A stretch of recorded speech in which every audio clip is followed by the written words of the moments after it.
We're going to start at verse 1. In the spring, when kings go forth to battle, David sent Joab with his servants and all Israel, and they gathered and ravaged the Amorites' country and besieged Rabbah, but David remained in Jerusalem. All right? So David sent his army out to fight this battle. And then one evening, David arose from his couch and was walking on the roof of the king's house. That was his house. He was the king at this time. He was walking on his roof. And he's walking around on his roof. Now, they had flat roofs back then. So he's walking on the roof of his house. When from there, he saw a woman bathing. He saw this woman, naked woman, bathing. It was a neighbor woman, but he could see her from the roof of his house.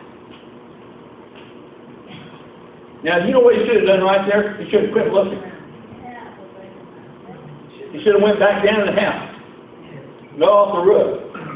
But one evening, David rose and was walking on the roof of the king's house. From there, he saw a woman bathing, and she was very lovely to behold.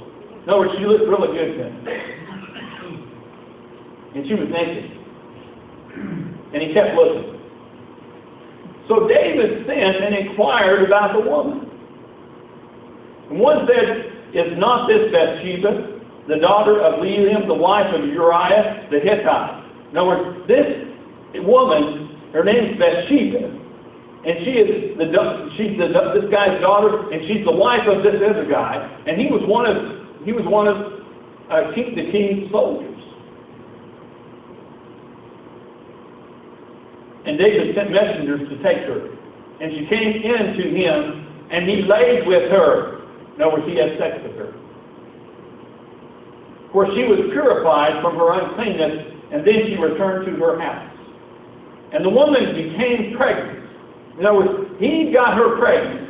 Now, she was not his wife, but she was another man's wife, and he started looking at her and lusting after her and coveting her. And so he was the king, so he had the power to take her. So he took her, and he got her pregnant.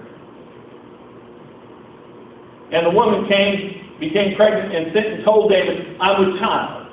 And David sent to Joab and said, "Send me Uriah the Hittite."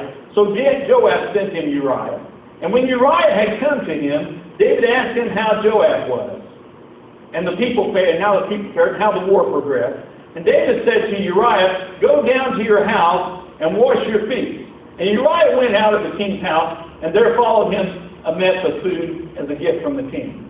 But Uriah slept at the door of the king's house with all the servants of his lord, and did not go down to his house. In other words, he said, "Go down to your house." But he didn't go to his house. He stayed at the king's door, sleeping with the rest of the servants.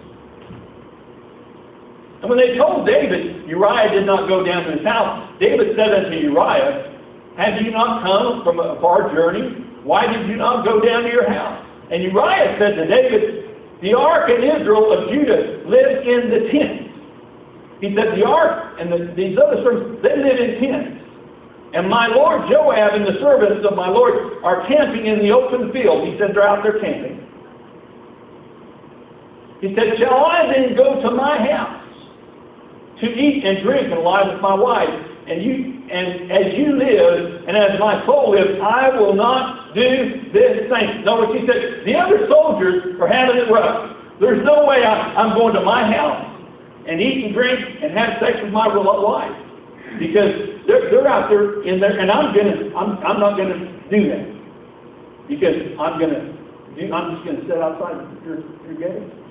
Now, what David wanted to do was get him to sleep with his wife, so that he would stay with his baby. That would make sense. Okay. So David said to Uriah, "Remain here today also, and tomorrow, and I will let you depart." So Uriah remained in Jerusalem until the next day. And David invited him, and he ate with him and drank, so that he made him drunk. But that night he went out to lie on his bed with the servants of his lord, and do not go down to his house. In other words, he's trying to get him drunk to go home and sleep with his wife, because he's made his wife pregnant. David had. Now he feels guilty, so he wants to get this guy to sleep with his wife. so he don't get blamed for getting his wife pregnant. So in the morning, David wrote a letter to Joab and sent it to Uriah. And he wrote in the letter, put Uriah in the front line of the heaviest fighting and withdraw from him. In other words, put him in the worst part of the battle and then leave him.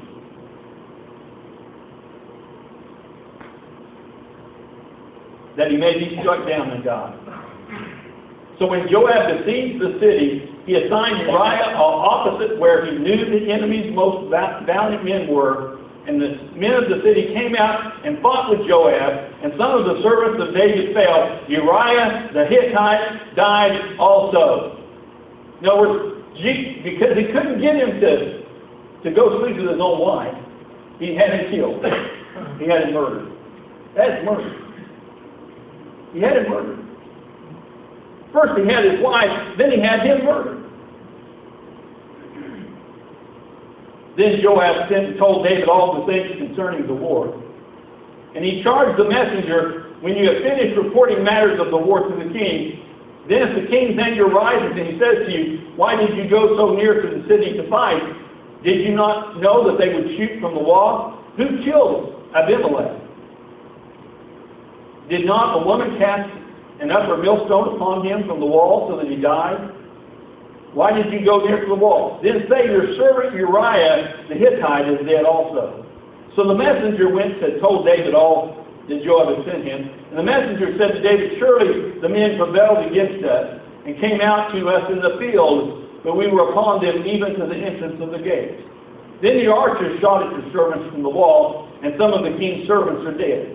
And your servant Uriah the Hittite is dead also. Then David said to the messenger, say to Joab, let not this thing disturb you. For the sword devours one as well as another. In other words, they weren't used to getting their soldiers dead, because God fought for them. Yeah. And so now, all of a sudden, some of their soldiers died. And so Joab said, to explain this to the king, tell him that they were fighting us out in the field, and then we came up to the, ran back to the walls, and then we got some killed that way. And so David said, tell him this okay. And when Uriah's wife heard that her husband was dead, she mourned for Uriah. And when the mourning was past, David sent and brought her to his house, and she became his wife and bore him a son. But the thing that David had done was evil in the sight of the Lord. In other words, what he did, he was walking after the flesh. Now, was he walking after the flesh or after the spirit? It was the flesh, right? Now, Catherine was doing that deal about, was this flesh, was this spirit? Was this flesh, was this spirit? This was flesh. Murder was flesh. Adultery is flesh. Right? But God was not pleased with it. Now the next chapter. And the Lord sent Nathan to David. And he came and said to him, there were two men in the city. Now Nathan was a prophet of God. And so God sent this prophet of God to David. And he said, David, there's these two men in the city. One a rich man and one a poor. The rich man had very many flocks and herds, but the poor man had nothing but one little ewe lamb. And when he had bought and brought up, it grew up with him and his children.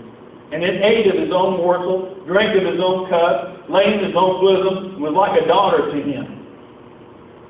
Now the traveler came to the rich man,